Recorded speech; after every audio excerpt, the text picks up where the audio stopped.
So you're moving to the Charlottesville area and you're buying a home. But wait a minute. Slam on the brakes. You've just found out that homes are expensive in Charlottesville. Well, you're right. But what if I told you that you could get more home for your money by living about 30 minutes away in the beautiful Shenandoah Valley? Interested? Well, in today's video, I'm going to tell you all about that. You might just say, I'm going to show you the money. Show me the money! But before we do that, let's go ahead and get started right now.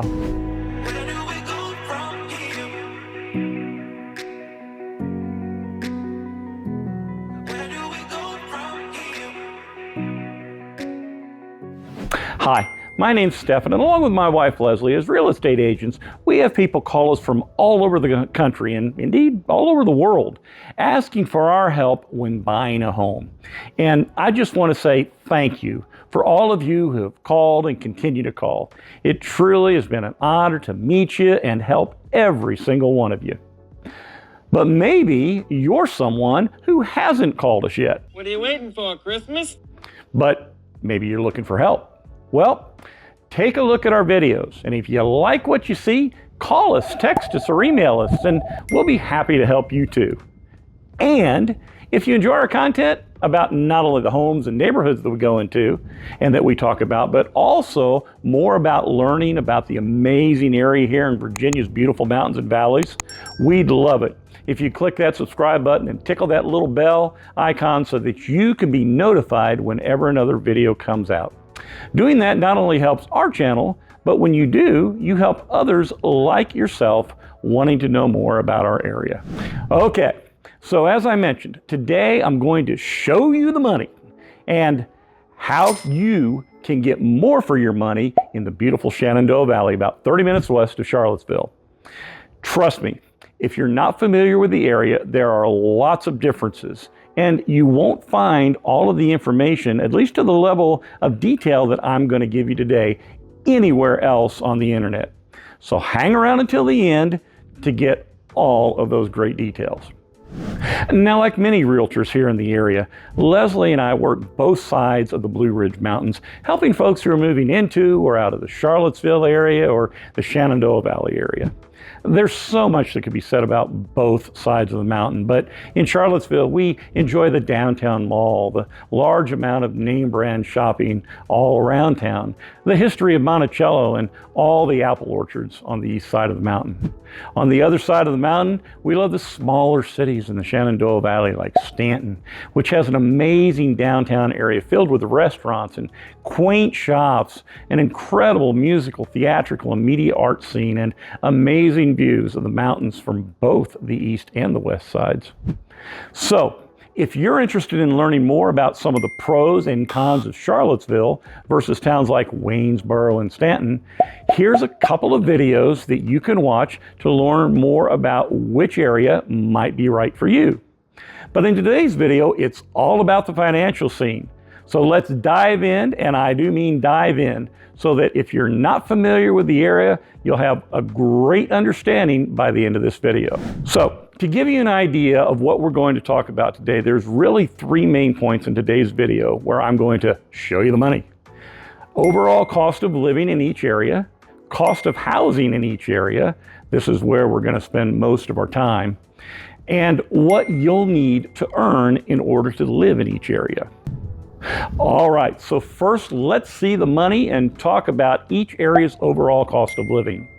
Well, as we know, over the last few years, groceries, gasoline, clothing, and everything, prices have just skyrocketed. It's really put a pinch in a lot of budgets of many Americans around the country.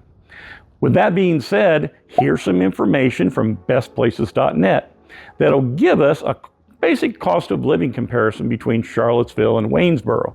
We'll use Waynesboro since it's the closest city to Charlottesville that's actually over in the Shenandoah Valley. Now, in order to read this chart, just remember that 100 is the United States average. Being under 100 means less than the national average, and over 100 is, of course, more than the national average. So let's start with food and groceries. As you can see, while Waynesboro is less expensive than the national average, Charlottesville is not much more expensive. Healthcare, again, while slightly above the national averages, both are not hugely over that national average. Utilities, Waynesboro is a little less than the national average, while Charlottesville is just about the average. Next is transportation, and both are well under the national average, but here's where there's a big difference: miscellaneous. As you can see, there's a huge difference in the affordability in this category, with Charlottesville being well above the national average compared to Waynesboro, which is just about average. Now, bestplaces.net doesn't average these numbers out, and of course, each has different weights, but if we just take a simple average of all the categories, you can see that the cost of everyday needs in Charlottesville is above the national average, while Waynesboro is below the national average. The national average. And by the way, these numbers hold true throughout any cost comparison websites you might see out there on the internet. So, living in the Shenandoah Valley allows you to show me the money by keeping more of it for yourself. But you might say, my job's in Charlottesville. The commute back and forth will increase my expenses. Well, you're right, and that's certainly a factor to consider if you work there. It's definitely going to be more convenient to live there. However, we haven't taken a look at the biggest expense of all yet, and that's the cost of housing. So number 2, let's dive into the money pit of housing. Now, there are websites like bestplaces.net that give you the information about housing, and while it's directionally correct, I'm going to give you some exact, specific data that I have access to as a realtor here in the area. So let's continue our comparison of Charlottesville to Waynesboro. I'll also give you additional data about Stanton, Albemarle County, and Augusta County as well, but to keep things from becoming too convoluted, let's just stick with these 2 cities. First of all, here's a few facts. The population of Charlottesville is about 45,000 people, and Waynesboro has about 23,000 residents. So, Waynesboro has about half the population of Charlottesville. Now remember this because there was something I found while doing research for this video that really it shocked me, and I'll tell you about it here in just a minute. Now, Charlottesville's surrounding county, Albemarle County, has a population of approximately 115,000 people, while Waynesboro's surrounding county, Augusta County, along with the independent city of Stanton, has about 104 residents. Now, here's the criteria I used to compare these 2 cities. We're looking at number 1, single-family detached homes that have, number 2, sold in the last year, which is July 1st of 2023 to July 1st of 2024, and number 3, sit on less than 1 acre of land. So let's start with Charlottesville. First of all, you can see that there were 262 homes that sold. The median days on the market was 7, while the average days on the market were 24. But now the big stat. The median price of a home that sold in at Charlottesville was $561,000. while the average price was $688,000. So if you were to break that down, that's $327 a square foot for finished square footage. But as you can see, the median or average cost of a home in the Charlottesville area was well over the national average in May of 2019, which was, 2024, which was $419,000. So let's look back at the same data in regards to Waynesboro. Waynesboro has seen 358 homes sell during the same time period. Median days on the market were 6, with an average of 21. The median price of a home sold was $286,000, while the average was $303,000.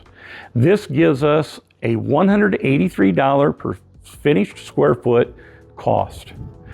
So when you put this data together side by side, the first thing you'll probably notice is it's incredibly more affordable to live 30 minutes away in the Shenandoah Valley than it is to live in Charlottesville. Now, I told you I had data for Stanton and the 2 counties of Albemarle and Augusta as well. Well, here's what Stanton looks like. Yes, less expensive than Waynesboro. Waynesboro. Now, in addition to comparing Stanton to Charlottesville, I also wanted to compare Albemarle County to Augusta County. While the gap is not as wide, it's still much more expensive to purchase a home in Albemarle County in most any location than it is in Augusta County. Okay, so back to our comparison. I mentioned earlier that I was surprised to see something in the data. Remember that? Well, what is it? It's the number of homes sold in Charlottesville, 262, with a population of 45,000, compared to Waynesboro's population of 23,000, having sold 358 homes. That is crazy. Charlottesville, with twice the population, selling 96 fewer homes of this type than Waynesboro. Now, there's a lot of homes that are selling around Charlottesville, but it's no wonder that with so few homes selling in Charlottesville, supply and demand is a prominent factor why prices have remained high. But let's take a deeper look at the prices of homes in the Charlottesville and Waynesboro areas. I mentioned price per square foot. Well, there's a staggering statistic here. When you compare $327 a square foot to $183 a square foot, that's a difference of 78.69% that makes it more expensive to purchase a house in Charlottesville than just 30 minutes away in Waynesboro. Now, that commute might not be looking so bad after all, right?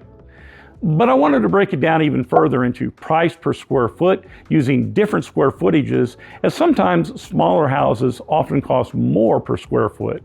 So here's a comparison of a different grouping of square foot costs. And as you can see, this is generally true with the smaller homes costing more per square foot than the larger homes. You might want to take a pause here and just take a look at this information that really breaks it down so you get a better picture of it. But like I say, the average price per square foot in each city, in each county is vastly different.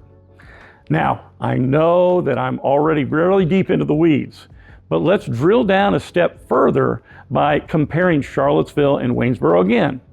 If I use the price per square foot data from the previous chart, I can figure what the average cost to purchase a home would be based on its square footage. For simplicity's sake, let's use the middle of each range from the previous chart to see how this plays out.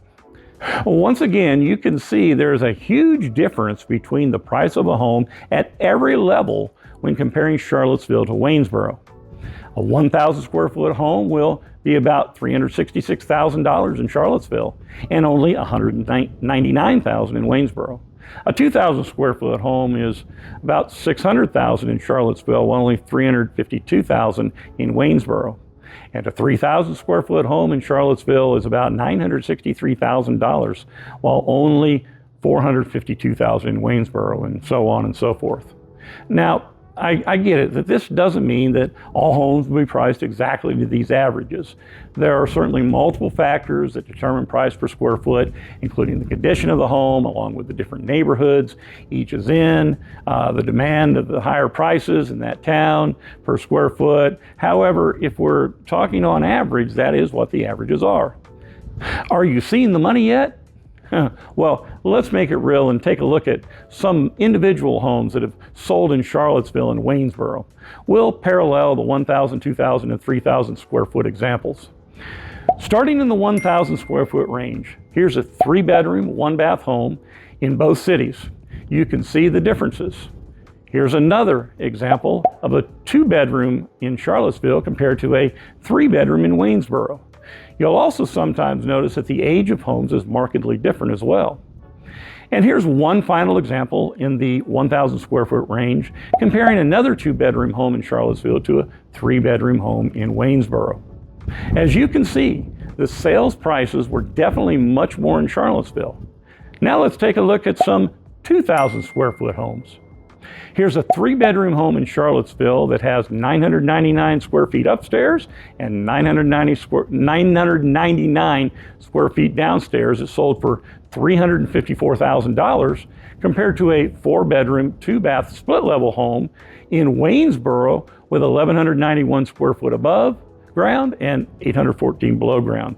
And it sold for $260,000. Here's another example with a 4-bedroom, 1-bath home in Charlottesville that sold for $413,000 versus a 3-bedroom, 2-bath home that sold in Waynesboro for only $300,000. And one final 2,000 square foot home example would be a newer 3-bedroom, 2.5-bath home that sold in Charlottesville for $630,000 compared to a home with the same number of bedrooms and baths that was built in 1979 and sold for $350,000 in Waynesboro. That's a $280,000 difference. All right, so finally, let's look at a couple of 3,000 square foot homes that sold as well. Our first one is in Charlottesville, and it sold for $608,000 and has 4 bedrooms and 3 baths. The one in Waynesboro is a newer home that has 5 bedrooms and 3.5 baths, and it sold for $520,000.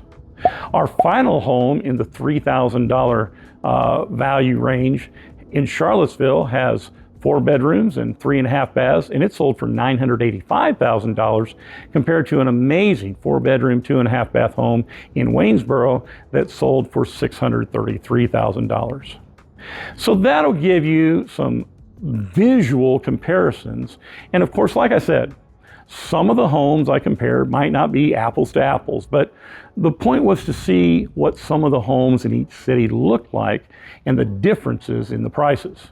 And here's the thing, whether you're looking to purchase your first home or you're looking to upgrade or you're looking for a home in which to retire, the area on the west side of the Blue Ridge Mountains is far less expensive than the area on the east side of the Blue Ridge Mountains. Now, of course, this will affect all types of home buyers depending upon where they choose to live. Now, everyone has their reasons for choosing a location to live in. And if you work in Charlottesville or you just really enjoy the city, it's fantastic. Leslie and I would love to help you like we've helped so many others in the Charlottesville area as well. But maybe you want more home for your dollar.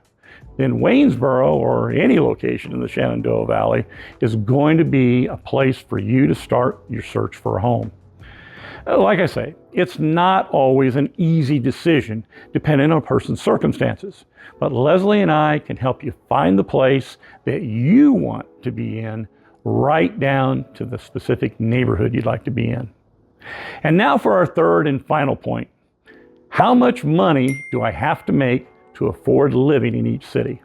Well, in order to answer this question, we'll use the median price of homes in each city. If you're not paying cash for a home, we'll base your purchase on the following information. First of all, you have good credit. You also are putting 10% down. You'll receive a 7% interest rate, and your lender is going to loan you 30% of your annual salary. Here's what that list looks like for each city if you were to purchase a home at the median price. Now, I understand that every individual situation will be different, but at least this will give you an idea about what it will take. Additionally, remember that there are homes in each area that are both less expensive and, of course, more expensive that is going to meet your needs as well. Well, did I show you the money? You know, I know this was a lot of data and information, but I wanted to cover it for you as clearly as possible, especially for those of you who might not be familiar with the area. In the end, I hope it gave you a better idea of some of the different financial requirements of each area. But if you're looking to move into or out of one of these cities or counties, Leslie and I would love to help like we've been able to do with so many other people who've contacted us. In order to be that next person we can help, just call us, text us, or email us. That information's all in the description down below, and we'll be happy to help make sure your real estate journey is a memorable one for all the right reasons. So, from here in Virginia's beautiful mountains and valleys, until next time, I'll see you around town.